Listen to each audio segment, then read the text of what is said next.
good, everybody? It's the Height Differential. We're back. Took some time off on Sunday to mourn some news up there in Cincinnati, but I'm Nick. He's Neil. Neil, how's your Wednesday going? As the week goes by, we're starting to feel a little bit better. I mean, we needed some time off. You know, it was rough on Sunday. We celebrated hard. We cried hard, but we needed a couple days off to get past it. Now we're looking forward. We can't look back. We got to look forward. We can't look back, and I will say my week actually got a little worse as I got home on Tuesday and found my ceiling had fallen down in my basement on top of my washer and dryer. So we dealt with that all day today, Did you get that pulling out fixed? pulling out the drywall in the ceiling, and figured out it was the refrigerator, which I had got in November, had evidently been leaking ever since it was installed. Little slow drip, but those add up. And yeah, came home to that yesterday. So that was fun. It was fun dealing with that today, but it's good. It's good to be back on the mic and talk a little football, even if some of the news is sad. Yeah, yeah. So everybody knows the sad news. Joe Burrow hurt again. The Bengals still figured out a way to win 31-27 as Jake Browning Superman into the end zone in the closing seconds to secure the win. But you're 0-2. I mean, you're 2-0. I mean, I'm used to them being 0-2, which is probably why I said it. But you lost your star quarterback once again. Tough. Absolutely tough. 2-0 is huge. I mean, if you have any hope of trying to make the playoffs with the backup quarterback, you know, I'm glad Jake Browning's on my side. I think he's one of the best backup quarterbacks in the league. He's obviously got experience. I mean, he's played a lot of football the last couple of years with the injuries to Joe. But if you're trying to make the playoffs starting 0-2, if he can just keep the ship afloat, hopefully, maybe, fingers crossed, toes are crossed, that Joe maybe, slightly chanced, can come back in mid-December. I mean, if he can just keep us afloat until then, you know, I think we got a chance at this thing.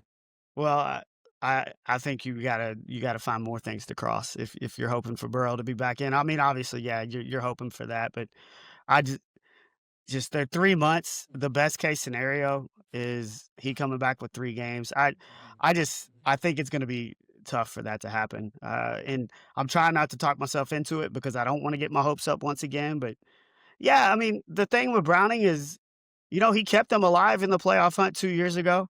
He went 4-3 as a starter.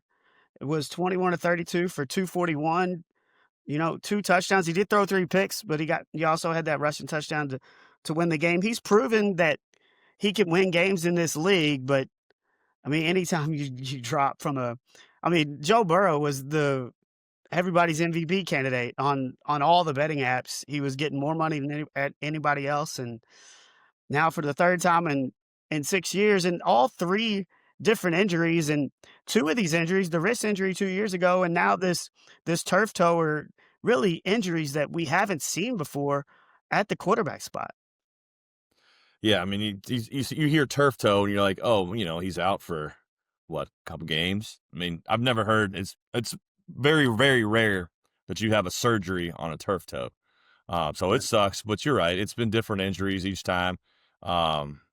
So I don't think that Joe's fragile by any means. Like you hear that being thrown around. I mean, sure, but I mean, I don't know. It's tough to explain. I don't think. I mean, obviously not connected. It just sucks. I don't know. Well, the tough part was obviously he goes out, and you're just hoping that it's not the worst, right? You're hoping he's just out for that game, maybe a couple weeks. And we're driving home from Cincinnati, and we're here in 4 weeks, right? 4 weeks. Like, you can handle that. You started off 2-0. Even if you lose the next 4 games, you're back in the hole where you usually are. You're 2-4, and now you're getting your quarterback, back. But, the worst case news we got was obviously would have been being the season over, but 3 months is almost the equivalent of that. I mean, you talked about him not being fragile, and I don't want to say he is, but it's now happened in 50% of his season. I mean, no, fragile to me is you have you've got multiple knee injuries, or your shoulder's been hurt for It's just like a nagging injury here. Like it's almost like it's the same thing. A turf toe to me does not mean you're fragile, or a torn ligament in your toe doesn't mean to me that you're fragile. It would mean that you had shoulder issues for multiple years, or you've had knee issues for several years. Something like that. Not a freak turf toe injury where it's so bad that you tore a ligament in the bottom of your toe. Like I don't know, man. It just doesn't make any sense. So who is at fault here? If it's anybody. I mean, everybody wants to blame the offensive line, and rightfully so. Like if he's not under pressure running for his life, he's probably not getting some of these injuries. With the wrist injury in Baltimore a couple years ago, and him, I don't even know how he did the toe injury. I know he was getting sacked. It didn't even look like it was bad. So how you just do that, I have no idea. To me, I didn't think that's a fluke injury. But I mean, if we're looking for somebody to blame, I don't know if there's one person, five people, the whole offensive line, the coaching staff, the organization. I mean, I think there's blame to be passed on everybody. I think there is, and Dalton Risner talked about it after the game. It was his guy that he missed on that tackle, and the quarterbacks are going to get hit whether there's pressure or not. They're going to get hit throughout the game, but the numbers for the Bengals pass protection since Joe Burrow has been the quarterback have not been good. In 2020, 29th. In 21, they were 30th. In 22, they were 30th. In 23, they were 27th. In 24, they were 32nd. And this year, through 2 games, they're 28th. I mean, at some point, you're putting all this money into Joe Burrow. If those numbers continuously are in the bottom tier of the NFL, this has got to kind of be on the Bengals front office, right? Sure. I mean, yeah, like you obviously want to go spend money and get the best offensive line that you possibly can to protect the best quarterback in the league. But it's been a revolving door of offensive linemen that have come through. I mean, it's been Jonah Williams. It's been, Wow. it's been several I guys. And mean, you they've went out. brought in a lot of guys. Riley They Reef. did. Like They've brought in, you bring they in brought in Orlando Lyle Brown Jr. Collins. You bring in Like, Orlando Brown Jr. You bring in. yeah, Who was the guy for the Patriots last year? The last name of Brown they tried to bring in that he Trent lasted Brown. all of about a game. Like they're trying different people. It's like if it's not working with these guys, they're bringing new guys in.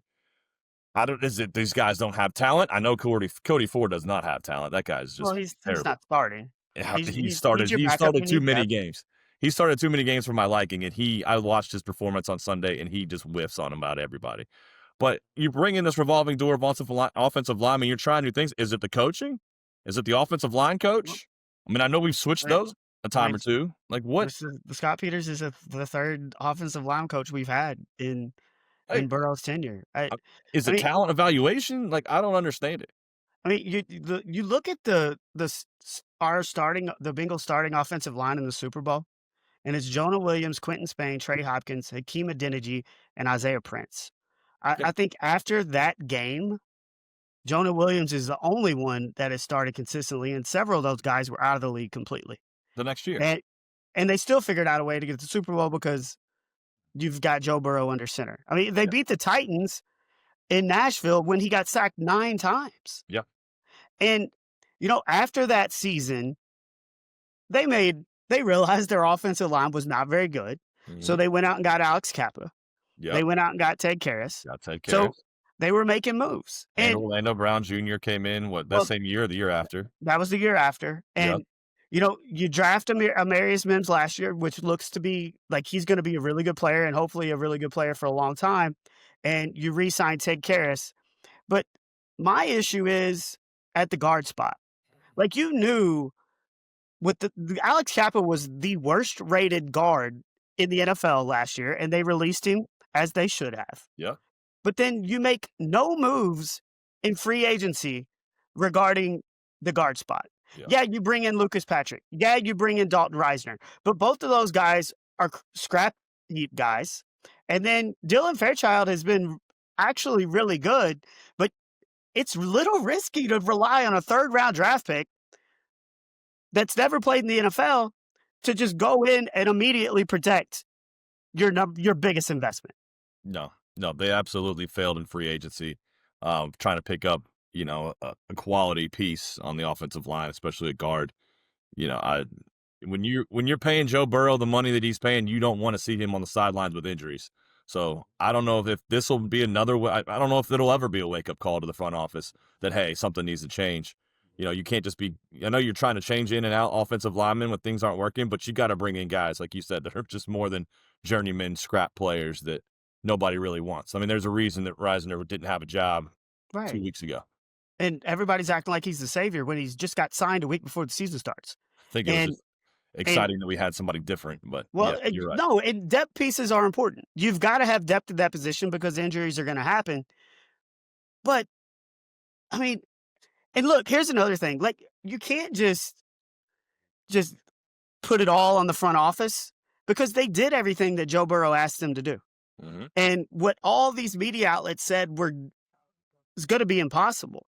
They brought T and they brought Jamar back.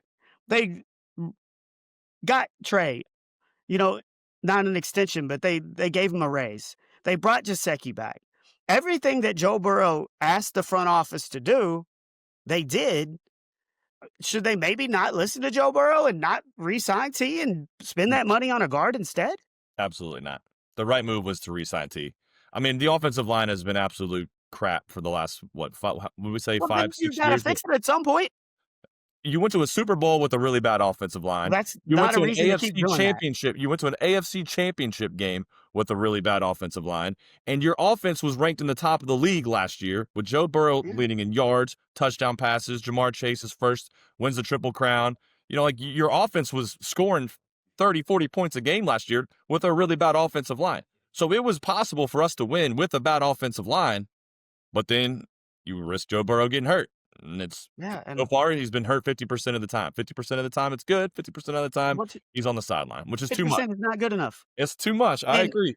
and you talked about last year, and this is what makes last year hurt even more is the fact that Joe had the year he had, where he could have easily been the MVP if you're in playoff contention or if you Yeah. make the playoffs. Yeah. And you wasted that season.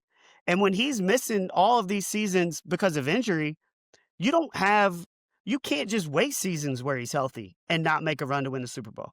Well, last year nobody was blaming the offensive line. The offensive line was terrible, but did you hear like we did not lose games last year because the offensive line. Everything was the defense, the defense, the defense, the defense. So there's multiple issues with this franchise, and Neil, there's only so much. I don't know. I don't know what you're gonna do. Neil, they were dead last in pass protection last year. Dead last. And we still put up 40 But points a game. We didn't lose the game because of the offensive line. but They weren't dead last. you're still put like despite the fact that you have the worst pass protection and you had one of the worst defenses, You had one you of the best still offense. almost make the playoffs, but you can't continually put him in harm's way like this. And we all knew that the guard position was a problem for this team. I We agree. all knew that. Now This was not they a messed up. secret. The franchise messed up. They But 100% blew it. In the but if you're offseason. They spending blew it. all this money on Trey and T and Jamar, obviously they still have some room in the cap, and they Oh, they probably could got have plenty of signed room. They have somebody a plenty little of room. better than Dalton Reisner or Lucas Patrick. But Mhm. you got like they are spending money. It's not like they're not spending money. I I yeah. I mean, I still disagree. I think you do re-sign the T's and the Jamars and the Joes and the Treys, and you pay them what they're I worth. didn't say I wouldn't do that. I just think it makes it difficult. And It makes Jamar it and T were kind of a package deal where they both wanted to get signed. So yeah, you want to keep them in the fold. And as a fan, I want to watch those guys play and I want them to be a part of my team. But it makes this more difficult than a lot of the media wants to make it out to be, to where you should just pay all these guys and then also get 2 all-pro guards. Oh, it makes it extremely difficult. But the Bengals they are under the cap. They have money to spend. It's all a matter of fact. It's all a matter of will you spend it, and they did not spend it. They said we're done, and they blew it. They blew it. And, another unfortunate thing about all this is everybody's now comparing Joe Burrow to Andrew Luck.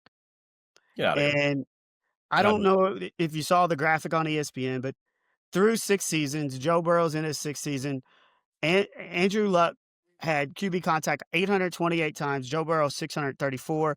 The contact percentage was Luck 21, Burrow 20. Luck was sacked 174 times, Burrow's already been sacked 201. These numbers are all very comparable, and Luck didn't last that much longer. Like, he was just tired of going through rehab and tired of the mental challenge of, overcoming these injuries. It like, do you agree that Joe Burrow is the new Andrew Luck? Absolutely not. Joe Burrow's more mentally tough than an Andrew Luck. Joe Burrow's a I competitor. mean, Joe Bur how do you know that? I mean, just listen to the two of them talk. Andrew Luck Yeah, Andrew Luck's a wait, weenie. what?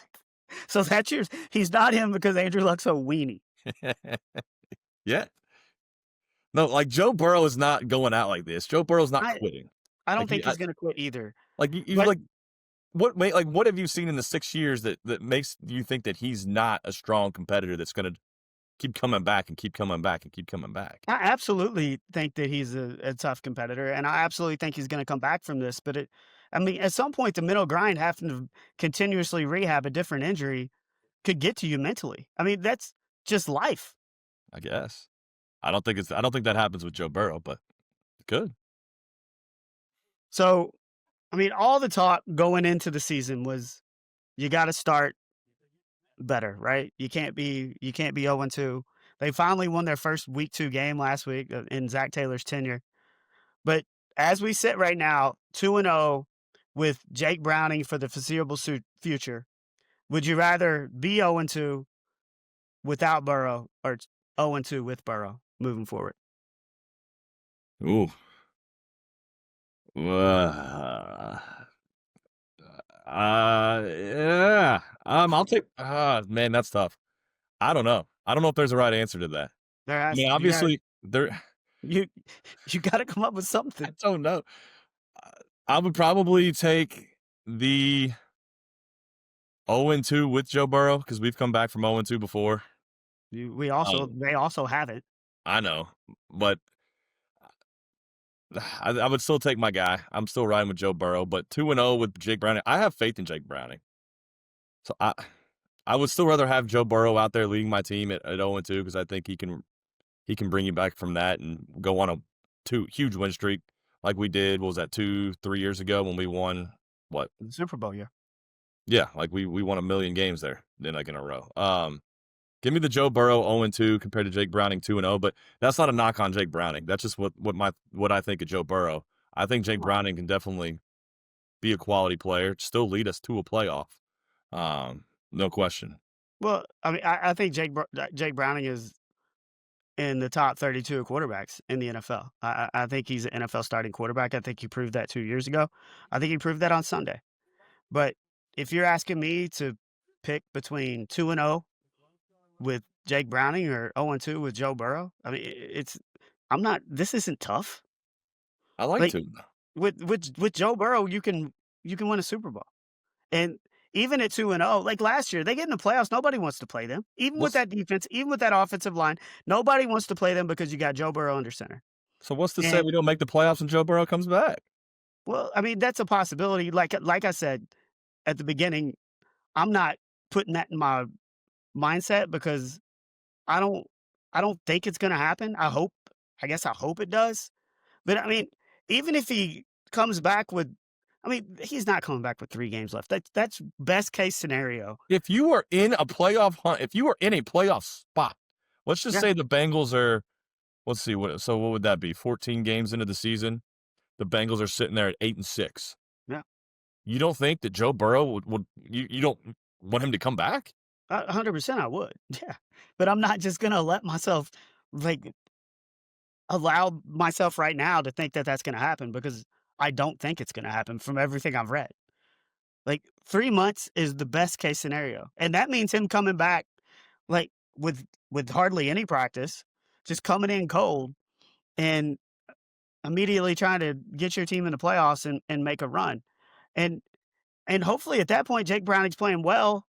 I mean, I still even if Jake Browning's playing well and Joe's ready to go, I think you play Joe. Yeah, I absolutely. just Yeah. I just think it's a stretch to think that he could potentially play games in the regular season and then play in the playoffs. I mean, maybe I'm pessimistic, but I don't know. I don't think you're giving Jake Browning enough credit. what I don't I 2 minutes ago, I just said he's a top 32 he's an NFL starting quarterback. Well, there's some He bad just NFL happens to be a starting. I mean, there backup. are some bad NFL I starting mean, can you quarterbacks. win? Can you win a Super Bowl with Jake Browning? Probably not. We just talked about all the deficiencies this team But had. can you win a Super Bowl with Joe Burrow when you're 0-2? Yeah, all you gotta do is get in the playoffs. Say, uh, yeah, You just get in the playoffs. last year when we were 0-2, we didn't get there. You didn't, and That's why I love the they 2-0 had start. mean, That's they why had this is a tougher decision than I think you're making it out to be. 2-0, don't underestimate 2-0. what is the goal at the beginning of every season? To win the Super Bowl or make the playoffs? One of the two. I don't The know. What do you goal is to win the Super Bowl. Yeah, With Joe Burrow as your quarterback, the goal is to win the Super Bowl. correct. I can overcome an 0-2 start and still get in the playoffs, and they proved it. They didn't prove it last year, but they've proved it in the past. I mean, if you're 0-2 with Joe Burrow and you couldn't beat the Browns and the Jaguars, I'm not sure there's really much hope. Well, I mean, I I'm just picking of those 2 scenarios, and I agree. I said Joe Burrow. I would rather have Joe Burrow, but it's not a no-brainer to me. I mean, to me it I think is. Jake Browning with a 2-0 start, you give Jake Browning a 2-0 start, the season still has some potential. I'm not saying the season's over. I'm saying the hopes of winning a Super Bowl have been diminished a lot, and I think that's fact. The odds have shown that as the odds for them to win the Super Bowl, I don't have the exact number, but they dropped a lot after Sunday. Of course. Um, I I don't know. Those odds also drop when you're 0-2, even with the best quarterback. Yeah, we've seen that too, and we've seen that too. But given those 2 scenarios, give me the MVP candidate I know. and I agree with you. I agree with you. figure out a way to get in the playoffs. And once you're in the playoffs, I mean, anything can happen at that point. And I mean, we as bad as their defense was, as bad as their offensive line was last year, nobody wanted to see the Cincinnati Bengals in the playoffs. No, they did not. We were playing. We won 5 in a row to end the year. Yeah, and their defense was playing a little better. I mean, I think some of the teams that Yeah, they had were playing were not some of the toughest offenses, but yeah. they still had improved. And yeah, I mean, nobody wanted to see them in the postseason. But No. All yeah, I know is the Bengals better learn to run the ball. That well, that's their something running they got game to do better because they haven't done that their just running very game the well in the first 2 first 2 games has weeks. been absolutely dreadful. They need to get a running game going. What's last one on this topic, and then we'll move on to something else. But what's the Bengals record with Jake Browning at QB if he finishes the regular season? Finishes the regular season, probably 9-8. I think 8-9 and 8-9. I think that's going to be the number. They're going to be competitive. You got to 9 and win 8. this. I mean, if you get to 9-8, 9-8 might get like 9-8 last year was almost good enough. No, I think 9-8 can very well get you in the playoffs. So if we can just find a way to get one more win, if you can just get to that 10-7, You got to win this week in Minnesota against Carson Wentz, and then it's not. and then you're 3-0, and you kind of figure it out from there. But the schedule gets a lot tougher after the It Minnesota game. There's 2. I mean, you look at the Bengals schedule. It's not. There's 2 3-game stretches that are really damn hard, and it's the stretch where you go on Monday night at Denver, Right. home to the Detroit Lions, and then you're on the road at Lambeau with probably the best against the best team in the NFL right now, Green Bay Packers. Then it eases up a little bit. Then you've got Steelers at home. Then you've got the Bears at home. You got the Jets at home. Then toward the end of the season when you got that other stretch of Baltimore, Buffalo, Baltimore, and then every time of the year you're home against the Browns, home against the Cardinals. Yeah. Well, there's 2 3-game stretches that are going to be tough to weather. But all of the other games on that schedule are 100% winnable.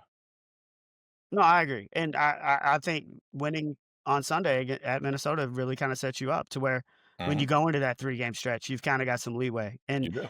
look, Jake Browning's going to have some motivation this weekend. This is the team that cut him. This is the team that he beat 2 years ago, and he Yep. said, "Don't cut me." Right? You don't Oh, cut he me. was fired up that game, and So he'll be fired up again this he'll Sunday. he'll be fired up. I think he'll play well. I think he'll give the team the other ball. He's proved that he'll do that. He'll throw picks, but he's also got the ability to move the ball downfield and find find Jamar. And you just gotta win on Sunday against Minnesota, get to 3-0, and then kind of see what happens. Also, if you're Jake Browning, like now's your chance. I mean, I think he did really well 2 years ago and proved himself to be a really good quarterback. But now, if you're playing the rest of the season, you're potentially playing for starting quarterback job next year. There's If no you doubt. go in and play well, That's no like this is brainer. an audition for you. If you Absolutely. do well with this team, A, you're setting yourself up for a nice little contract, and B, you could be a starting quarterback in this league. And he hears the noise. I'm sure he's heard the noise of should the Bengals go talk to Atlanta for Kirk Cousins or who the Bengals going to like. The Bengals need to go find another quarterback. Like Jake Browning says, screw you. Like this is my time. So Yeah. this is some motivation for him. He's got something to prove. It's his girl's time too, and, the TV cameras are gonna find her on Sunday, and With good reason. Dave Lapham in the radio booth's gonna find her too. I mean, with good reason. Yeah, absolutely good reason, so yeah, Bengals, they got to the 2-0 start, but once again, Joe Burrow goes down with injury, and we cry a little bit. But one of the positives on Sunday for you was your surprise pick to make the playoffs, the Colts, continue to win That's right. 2-0 with the 29-28 win over the Broncos. They got a 45-yard field goal from Spencer Schrader at the buzzer after he missed the 60-yarder where one of the A Broncos terrible play. linebackers was flagged for leverage. Well, what was the play call that they even ran to set up the this little small draw play up the middle? Like we're gonna take the 60-yarder. Like they played Right. for the 60-yarder, which made no sense to me. Yeah, it made I mean, also, Danny Dimes has been playing really well, like, give him a chance to move the ball Told you. downfield, but what was your take on the leverage penalty that moved them up 15 yards and gave them a chance to win the game again after they were short on the It 60 was yard? weak. I mean, it was weak. I understand, like you trying to like. I mean, he didn't really bull rush the center. I mean, to me, it didn't look like there was much con. Did he touch him? Yes, but I don't think it gave him any kind of advantage or anything. I don't understand the whole safety issue, but I thought that one was kind of weak. So, watching it, I absolutely agreed with you. I thought it was a bad call, but then, like, Sean Payton after the game says it's the correct call, By and rule, yeah, I rule it's the correct call, but, the mistake, and he admitted this, why are you even trying to block a 60-yarder? I agree.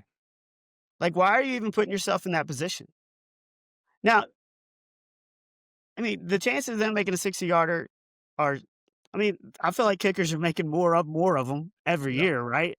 right. So, the chances are getting better, but you put yourself in that position where you're giving them 50 yards of field position, and, I mean, other than the Tennessee Volunteers kicker who was never gonna make that 42-yarder on Yeah, Saturday, we all you saw it in his. you feel pretty confident that an NFL kicker is gonna knock down a 45-yard and win the game. 100%. I agree with you. There was no reason for him to touch the center, try to block it, anything. Because, like you said, if they had like a graphic on there of chances to make, like PGA, like percent chance he makes this putt, Yeah. percent chance he makes that field goal, probably 15% or less. Yeah, so, Danny Dimes once again, 23 of 34 for 316, a passing touchdown and a rushing Is he the touchdown. new betting favorite to win the MVP award without Joe Burrow? I don't know about that, but I know he's getting picked up in everybody's fantasy leagues. As he should. Like, As he should. nobody picked him up after week 1. This is Danny Dimes. This is a one-game thing. I tried to tell you. I tried to Now tell you. now he's on everybody's fantasy team. And also, Jonathan Taylor's running like Jonathan Taylor of old, the peak Jonathan Taylor. So Colts. What do they have? They punted yet? I don't even know if they punted yet. That's the great stat. They have not punted in 2 games. I think they punted once, but it was called back for penalty. Uh, what I can't remember what the actual numbers. We need a fact check guy, but it's been a long time since a team has gone the first 2 games without punting, and I'll try to look it up here in a second. I mean, I'm sure it's happened before, but it has to have been a while. Yeah. So, Colts moved to 2-0. Danny Dimes MVP after 2 seasons. Yeah. Raise the banner in Indy. Let's do it. Division champs. The other big game on Sunday was in the 4 o'clock window, the rematch of the Super Bowl where the Eagles moved to 2-0. The Chiefs moved to 0-2. What everybody's talking about after that game is the tush push. And I mean, you see video replay where they slow it down, and it's very obvious that several of the Eagles' offensive linemen are offsides. Mm-hmm. Is this what it took to end the tush push, the Chiefs losing to it? I mean, would that surprise anybody? Probably not. Like the Chiefs always get their way. But let's be honest, like it was absolute total BS what happened on that Tush play. Like they But the offensive like the line is moving before the ball is snapped. They're getting that head start. It's impossible to stop that. And in the Bengals game, they called an offsides on Risner on our first goal line sneak, which yeah, our version of the tush push. They well, called the Bengals offense. nobody's figured out a way to replicate it. So, I know, but like I mean, it's a clear penalty. I I don't know why you can't review it. No, they need to, but it but was absurd. but you're right. There's absolute if they're getting a head start and they're getting that low, you have 0 chance. And then Jalen Hurts is, I mean, as strong as any quarterback in the league, is just Yeah, gonna come plowing through there.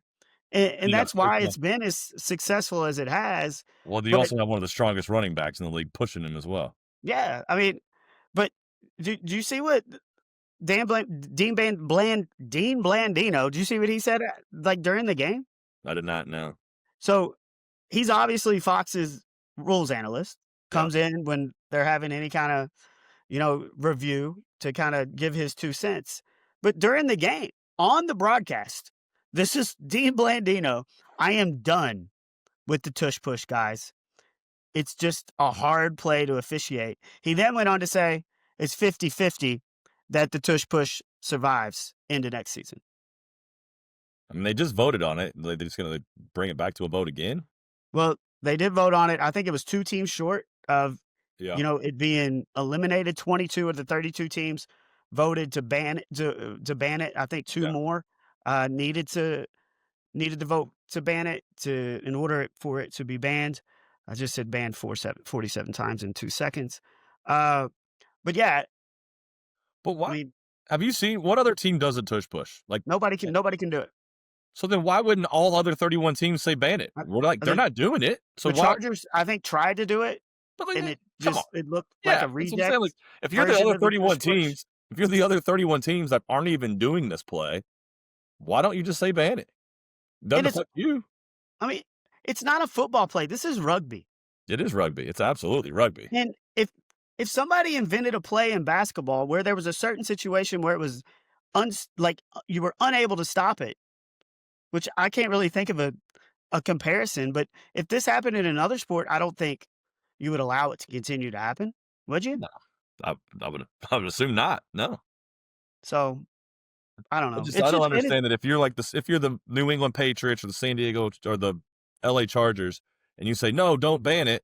Well, why not? Well, you're not running it. So what's the like you're only helping your opponent by not banning it. You're not running the play, so why does it matter to you? Like why do you want to keep it? I just it's don't get also that. it's also boring. It is very boring. Like, They run it a million times a game. is 4th and 1 not supposed to be, like, the most exciting play in football? It's Or supposed to one be. of? Yeah, It's one of? Like, it's in time to get a most little creative. You can do a you play action, throw a bomb, you can do a sneak, yeah. maybe something else. Yeah, And field position can change. Like, if you don't get it, yeah, right? It's a yeah, big chance for us to get the ball. yeah. And a lot of times on the other side of the field where we're, got short field position. And now with the Eagles, every single time they're going for it, I mean, you know that there's no chance that you're gonna stop it. You know, on Sunday when the Eagles run this again, I'll bet they get flagged more than one time in the next game when they try to run this. Because those, I They're mean, they're going to be watching they're gonna this be looking now. for it. Like this is going to be a major point of emphasis watching them when they line up for this play. Yeah. So after 2 weeks, we have several 2-0 teams, which the Bengals are finally included in that number. The Hmm. Bills, the Bengals, the Colts, the Chargers, the Eagles, the Packers, the Bucks, the entire NFC West, the 49ers, the Cardinals, and the Rams. I think last year, 7 of 8 teams that started 2-0 made the playoffs. If you had to pick one of those 2-0 teams not to make the playoffs, who you rolling with? I'm just picking one, Just picking pick one team. I'm not picking the Cincinnati Bengals if that's the case. If I had to pick two, the Cincinnati Bengals might be in there, but it's got to be the Arizona Cardinals. I mean, I think that's their 2-0 record. I think right now is smoke and mirrors. who They who were their play wins against? You'd look that up. what's that? Who were their wins against? Yeah, they had a one less than a touchdown win against the lowly New Orleans Saints, and then also a less than a touchdown win against the Carolina Panthers. Yeah. So not exactly two juggernauts that they're barely squeaking by here in weeks 1 and 2. When their schedule gets a little tougher, they get into division play and they're playing, the 2-0 Rams and the Seahawks and the 2-0 49ers. They're still step up in competition. They're not gonna they'll come back to earth. Well, and I think the division plays a big role in that too. I think the Niners are pretty good. I think the Rams are pretty good. Seahawks just went on the road and won in Pittsburgh. I think they're pretty good. Yep. And I look at those 4 teams, and the Cardinals to me are the 4th best team of that division. Yeah. And, yeah, you wanna start off 2-0, but, yeah, that's one of the teams. I I'm gonna say the Colts, and I just don't think that they can maintain. I know that's gonna piss you off, but I don't think they can maintain this throughout the year. Like, So maybe who's this is gonna catch gaining them in out that spot. division? Huh? Who's gonna catch them in the division? I think the Jaguars are better this year. I don't think the Texans are as bad as they've been in the first 2 games. Both of their games have been close. They haven't looked great. I'm not gonna say they have, but still both of their games have been competitive. I think the Jaguars under Liam Cohen are a lot better than they were last year. You still got a quarterback in Trevor Lawrence who is, I still think, one of the top quarterbacks in the NFL, Oh, so wow. I just think that division's a little tough. Let's That make that Danny Dimes that prove me wrong that again. guy hold on now. Hold on. That division is a little tough. It is not tough. Thank Yeah, you. you're right. The You AFC did I don't wanna call me ever out hear on you that. say that the Call me AFC out on South that. is a little tough. Like, we're Call that me out let's on walk that. that back. It's not. It is not tough, and I'm glad that you called me out on that. I still think the Jaguars and the Texans are a little better than the Colts long term. And dude, Danny Dimes, prove me wrong. Prove me wrong. You've proved me wrong the first 2 weeks. Continue to do Yeah, it. I didn't pick you up on fantasy waiver wires because I'm still not exactly sold, but we'll see.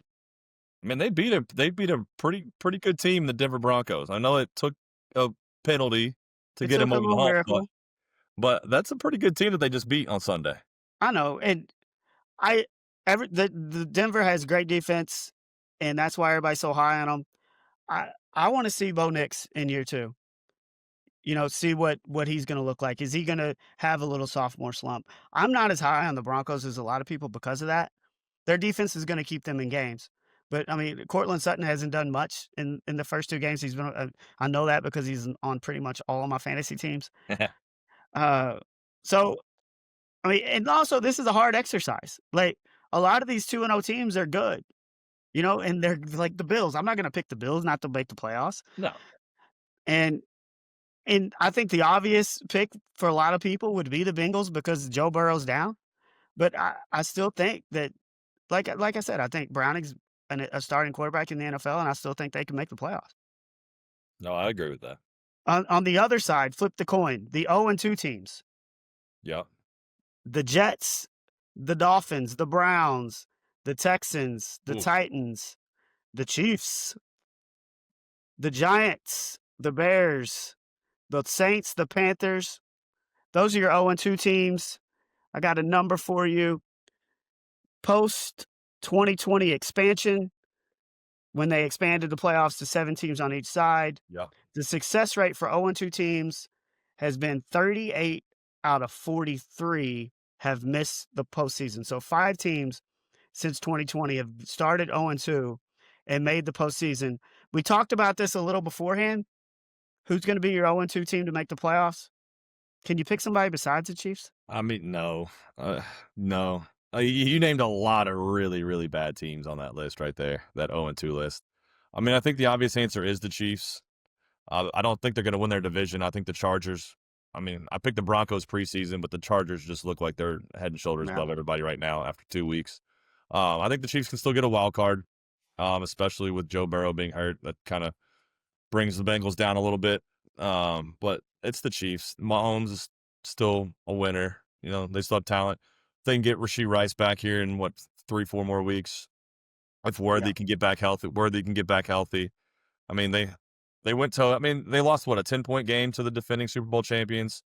It was a 1-score game against the Chargers out in Brazil. So they've been competitive against 2 really, really good teams. You know, I think they're gonna win their fair share of games and probably get a wild card spot. Yeah, I mean, it's the obvious answer. That's why I tried to see if you could pick somebody If I besides had to them pick to make if this a I little had more to pick, interesting. there's only one other option because, like I It's the said, the Vikings. other team, it's the Texans. Yeah, It's it's the absolutely is. Texans. I mean, they played 2 tough games against a playoff team in the Bucks and, who they I forgot who they played week 1, but Lost to the Rams. the Rams, another playoff team. So, you know, they played 2 tough opponents, played them very tough. I mean, they had that game almost won the other night, except for Baker Mayfield was Baker and, you know, came back and drove them down the field and won the game. But the Texans, probably the other choice because everybody else on that list is just booty. Dude, you mentioned Baker, like, how about his story, dude? I actually love it, man. Like, I thought he was, like, in college, he was a little obnoxious, you know, not very likable. But since he's gotten to the league, thank God he's off the Browns because I hated him when he was with the Browns, but I've actually become a fan of his with the Bucks. I mean, he was with the Panthers, never got a fair shot there. Where else has he been? Has he been anywhere Well, else? obviously, we started with the Browns, then went to the Panthers, then he went to the Rams for, The like, a day. Rams. Yep, the Rams for a day, yeah. So, I love to see him get his resurgence there in Tampa. He's playing well, look led him to the playoffs last year. He's finally got some talent around him like he didn't have in Cleveland or in Carolina. He does have a decent football team that he can play with, and he's showing I mean, he's a competitive dude. Like, he's a winner. Well, you think the Browns would rather have Baker out there than 80-year-old Joe Flacco? But, I like, I know, like, his story to me is I mean, he was obviously a top draft pick at the Browns, and they kinda gave up on him pretty early, really, for somebody you drafted as high as they drafted him, and then he goes to the Panthers, he goes to the Rams, and he's seeking out a job, and, I mean, if he fails at this Bucks opportunity, he's done. Like, Yeah. you're probably not getting another opportunity after No, playing for 4 franchises, no. and to do what he's done at the Bucks, they've made the playoffs every year he's been the starting quarterback, he got his extension, he got paid, and when they're down in the 4th quarter and he's got the ball, do you ever have a doubt that they're gonna go down and score and win the game? No. He's proven it. No. And then he gets hurt on that scramble, He and got he's like, "Oh, you get jeez, his knee," and then he just remembers that he's Baker, and he has to get up and go run the next play. Yeah. He gave, was it Gardner Johnson a little earful Right. to his I mean face? Yeah, I love it. That's what he does. That's that's yeah, that's Baker being Baker. I love that competitiveness. I think if he's your quarterback, you just love it. Absolutely. And, we talked about the Browns, and one of the things on Sunday is the Ravens hosted the Browns. Yeah. Did you know that they had a little pregame ceremony for their 30th anniversary in Baltimore Oh, no. while Cleveland is there? Oh, no. Is that kind of That's Art just rubbing Modell and them rubbing it in the oh, Browns' that is face? just rubbing the Cleveland Brown faithful it's in their face on that. And then That's brutal. and then you have to add to the story, you've got Joe Flacco being recognized, who's the Browns quarterback, because obviously he's, up until Lamar, the best quarterback in Ravens history. Yeah. I did not know that they celebrated the 30th anniversary of them making the move to Baltimore from Cleveland. That's rough. They claimed that it was inadvertent, Gee, and sure. it just happened to be the first game of the season, or first home game of the We season, all knew that was I mean, we've known it was which the it first game of was, the season for a couple months now. but yeah, a lot of Browns fans not very happy about the Ravens honoring their 30th anniversary in Baltimore while the Browns are in the house. Another thing, Neil, this week that has caught a lot of attention is you're watching the Raiders play, and you see Tom Brady in the coach's booth with the headset a night after or a day after he called the game on Fox. Mhm. I mean, to me, as somebody who's been around coaches, who's been around media, there's a little bit of conflict of interest here because, the broadcasters are going to want to talk to coaches to get some insight. And if I'm a coach and I'm talking to Brady before a game and we play them in 4 weeks, I'm gonna leave out some information, and therefore Tom Brady can't do the best job that he can, and he's making what $40 million a year on Fox. Yeah. Yeah. It's definitely a conflict of interest. There's no doubt about it. I mean, if you are one of those opponents that plays the Raiders down the road, obviously you're not going to give out a lot of information. You know, are you just going to give out basic stuff that Tom Brady can just look at game film and figure out himself? about your team, or are you going to go in a little more depth? Obviously, you're not going to go in depth on it because he is, Yeah. an owner of the Raiders. But if you're Fox, what do you do? Do you say, Brady, you can't sit in your coach's box of the team that you own? I mean, to You're not me, you're he's not gotta taking pick him off the air. I mean, he's he's Tom gotta pick Brady. one of the Off the he's gotta air. pick one or the other. He's gotta Why? pick one or the other, like, it's you can't do both, and, I mean, I'm not gonna turn down a $40 million job a year to talk about football, but also, like, he's probably not going to give up his ownership of the Raiders, so I don't know Who what he does. who's gonna tell him that you can't do both? Somebody gonna tell him you absolutely can't do both? I Or mean, do you think Roger Goodell's gonna have the balls to do that? no, absolutely not. And neither is Fox. Fox isn't gonna be like, all right, you can't do this. So, Like, if you're gonna work for us, like, no. it sure as hell ain't gonna be Nick Evans that tells Tom Brady that he has to pick one, even though that's Nobody's what I telling think. Tom Brady anything. I mean, if Tom Brady feels that he's doing something wrong and comes to that decision on his own, then that's probably the only way that this is going to happen. But there is no rule that the NFL is going to come up with, and Fox isn't going to say you can't do this or I you're not mean, going to be on the air. Like nobody's going to tell him to do it. He's going to have to do it on his own. well, if coaches continue to not tell him anything and he's not getting the insight that broadcasters are supposed to get, I mean, maybe That's the way you do it. I think Fox would that's be the the way. only one because it ain't gonna be Roger Goodell. No, that's the Fox would only be the way. only one that would be like, "You know what, dude? You gotta pick one or the other."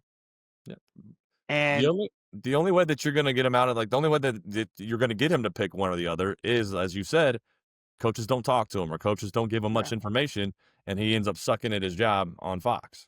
I mean, you see him with the headset on, dude, he could start calling plays. Tom Brady Tom Brady's seen enough football, and he's smart enough to figure some things out on his own. So even if Like, coaches didn't talk to him about a lot of things, I think he could study that. Like I'm sure he preps several days in advance for the game that he knows he's going to call, and looks at film and reports and all of that. And I think he can come to his own conclusions. I I don't think think he can too, but you're still missing some things. Like, you can't read coaches' minds and know what they're thinking and know what their mindset is going to games, and that's a part of a broadcaster's job, is to have that conversation. Now, a coach doesn't have to tell you what they're gonna run on 3rd down. He doesn't have to tell you what they're gonna run to start the game, what defense they're gonna run primarily, but still, they're gonna share you insight that help you call the game. That's a part of being a broadcaster, and he's not allowed to do his job to his best ability because of his other responsibilities, and I think that's an issue. it's an issue for who Fox.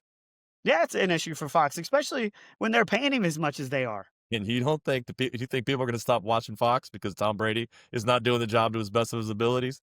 No, I mean, I bro. no, I No, don't, no. and maybe I'm the only person it irks, but I just see him in the booth with the headset on a night after he called a game, and I'm just like, "Dude, It's weird. It's yeah, it's weird, and can you it's really do both?" And it's so I guess he's like, they're never gonna do a Raiders game, right? That would really be a conflict of interest. yeah. I would, yeah, probably not. So, yeah, I don't know what the resolution is here, and it's probably nothing. It's definitely nothing this year. I I just think there's something off on it, and I don't know, just kind of irks me a I little mean, I bit. guess at some point there's going to come a time where Brady needs to figure out what he wants to do with the rest of his football life. Does he want to get into the ownership part of it? Does he want to He's get into already some? done that. No, I know, but like, does he want to continue that? Does he want to be like an owner? Does he want to be a coach? Maybe I don't know. Or is he happy just sitting in the TV booth making his $50 million like the rest of us would be? Well, But maybe he just likes that side of football, like that being involved in the actual game of football. That maybe he quits the TV gig and gets more involved in that coaching / ownership role, or maybe he becomes a GM or something like that. yeah, I mean, maybe he will come to a decision, and he's probably the only one that because he's not gonna be forced to make a decision by either Yeah. side, and we've So discussed that, but I don't know. It's just kinda odd to me. You've got an NFL owner calling games but when it's the GOAT, I guess you can do whatever you want. yeah, he's untouchable. He's untouchable. So, we haven't talked much college football. It's been primarily NFL, but Clemson lost another tough one, Yep. to Georgia Tech. Georgia Tech looks real, dude. Haynes King, Nice King. Jamal Haynes, there that Tech's rolling. Yeah. Yeah, you see him on game day, dude, and he's warming up and he's interviewing with the game day crew. He just he just looks composed. Looks like the real deal. That I think obviously that's a big win for them. But Well, how about the Clemson end now. how about the end of that game where with no timeouts, they run a Oh, play, do the fire drill, run the kicking team on for a 55-yarder, and the dude just straight drilled it. I mean, it wasn't even close. I mean, He just hit it would have been 70 yards, it looked like. Like, just an money. incredible, incredible kick. No, it was awesome. And anytime you're running that fire drill, whether it's from 30 or 40, like it's still tough because you're Yeah, running a lot of moving parts. And it's the snap, it's the hold, it's the kick. Like everything's got to be perfect. And they nailed that thing. But yeah, what a win for Coach Key and Georgia Tech. They look like they're going to be competing to potentially win an ACC title, maybe even sneak into the playoff. Obviously, if they could do that, they would yeah. get in the playoff. But they look like a real contender. But what do you think, Dabo? Would he give his team's What's grade on the this week? report card? What's on the Dabo report card this week? Is this going to become a segment every week? He started it. We didn't start this, Uh, he did start it. I think the grades have slowly they're bringing the class average down, let's just say that. but he had a little presser earlier this week and had some things to say. Right? He did. What did he say? Let me find this quote here. He said, Dabo Sweeney responding to critics. I mean, quote, I mean, if Clemson is tired of winning, they can send me on my way, but I'm going to go somewhere else and coach. I ain't going to the bench. Like, I mean, he's feeling it a little bit. I think you can tell from that quote. I mean, I mean, they're 1-2, and they were down 16-0 to Troy in their one win. You bring like a lot of guys were picking them to be the number one team in the country. They returned they returned a lot of their starters from a year ago, yeah, and it hasn't looked pretty the first 3 weeks. And we thought maybe their grade went up a little bit in that win over Troy after what he scored them in LSU, like a 38 or something like that. yeah, yeah. And I mean, after you lose to Georgia Tech, I don't know what their grade is, but I mean, he's feeling the pressure a little bit. I mean, I guess he's feeling the pressure. I guess Clemson fans aren't used to, getting off to 1 and 2 starts, and they're all upset about it. But I mean, you got to be if you're a Clemson fan, you got to be real here. Dabo's won you 8 conference championships in the last 10 years. He's won you multiple national championships. He's been in the college football playoff seemingly half of the years that it's been in existence. Like, he's a legend. Like, it would be a huge mistake if you try to run off Dabo Sweeney. They're not And trying to he's run. right. Like, he ain't quitting. So if you run him off, he's just gonna go somewhere else. He's gonna coach, and he's probably gonna be successful there too He at ain't some going nowhere. big game. But He ain't going nowhere. I mean, he built that program. I mean, I understand the frustrations, but come on, like that the dude's a legend. 8 out of 10, 8 conference championships in 10 years, No, and not he's saying not they're going out nowhere. of it this year. Like they run the table this year, they win another one. Like, Yeah, and they are out of the top 25. Notre Dame's all the way down at the bottom of the top 25. They're 0-2. After the first 3 weeks of the season, whose position would you rather be in, Notre Dame or Clemson's? mm, I would probably. I mean, Notre Dame's looked like a better team, and they got absolutely hosed by not getting that holding call against A&M. They went toe to toe with Miami at Miami. I think Notre Dame's probably a little bit of a better team, has a better chance of coming back, but they don't have that conference championship and that conference championship potential game to play in and win to get themselves into the playoffs. So they are relying strictly on being an at-large team. So maybe you would rather be Clemson because you still have that path. Come on, man. The committee ain't leaving Notre Dame out if they're close. I know. You know that. I know But that. you're right, like, I get it, the holding call, like, they might hold on every single call, like, every single play. I mean, that dude got tackled. We all saw it. He got wrapped around the waist and tackled Yeah. from behind. It was egregious. No, it was bad. It was bad. But I think you're right. I think of those 2 teams, I think I'd rather be in Notre Dame's position right now. That is what you said, right? I said I would because I think they're the better team, Yeah. yes. But, like, they don't have that conference championship game to fall back on if they need it. Yeah, but like I said, nobody's gonna leave Notre Dame out if they're close to the hunt. I agree. So, Neil, I guess one little last thing here before we wrap it up.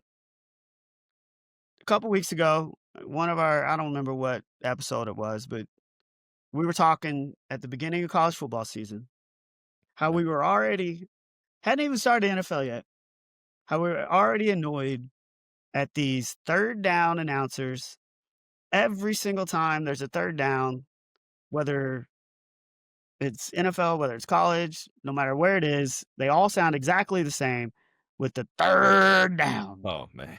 chant. Oh yeah. And one of the most annoying things in football, and I hate how it's grown to what it is. Uh huh. But we got a story regarding the third down chant. Oh, can't. Let's hear this one.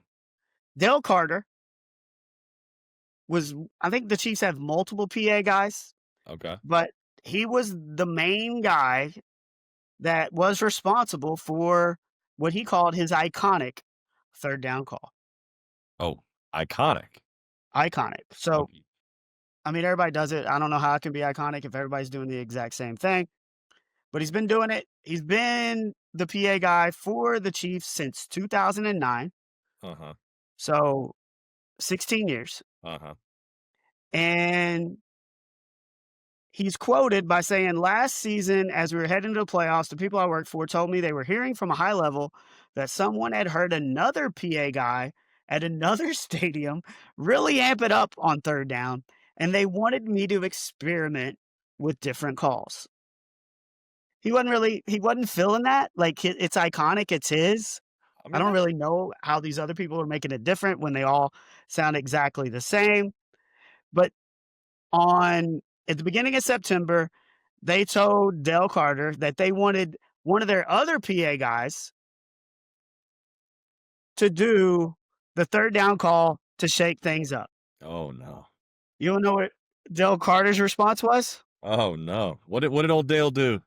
He said, "That's my red line. Good luck." And he Oh, quit.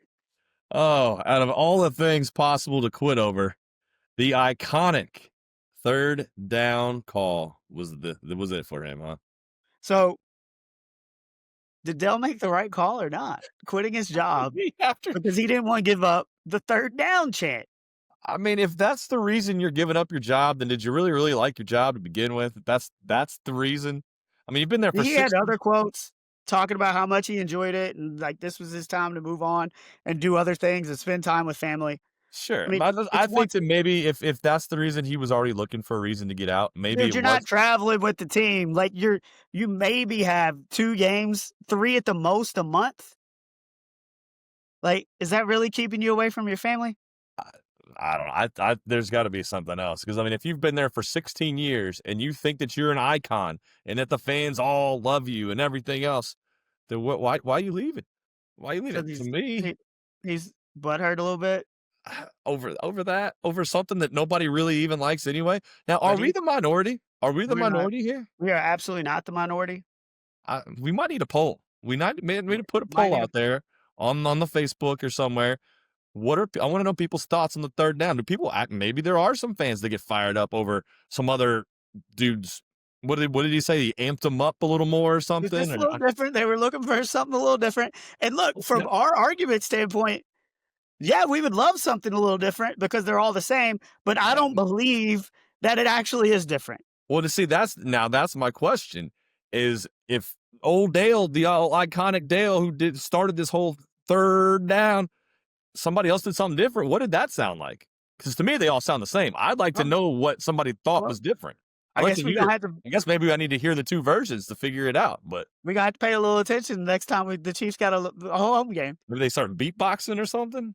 Dude, I guarantee you, it sounds exactly the same. It probably does. And like these marketing people are probably idiots. Dale's probably overreacting by quitting. Like it's just it's all just a bunch of hard-headed people doing dumb stuff. And now it ends with Dale spending more time with his family and some other guy who's now going to do the same exact damn thing that Dale already did. Oh man, yeah. I need to tune in the next Chiefs game. And see if I can No, hear it. we have to, but I do. I hope Dale enjoys the time with his family. I hope he's able to rest his vocal cords a little bit and You know, I compared it to what to try to squeeze one out, like you're constipated. Hopefully, he can handle his business a little better now that he doesn't have to do the third down chain all the time. That's a good point. Good point.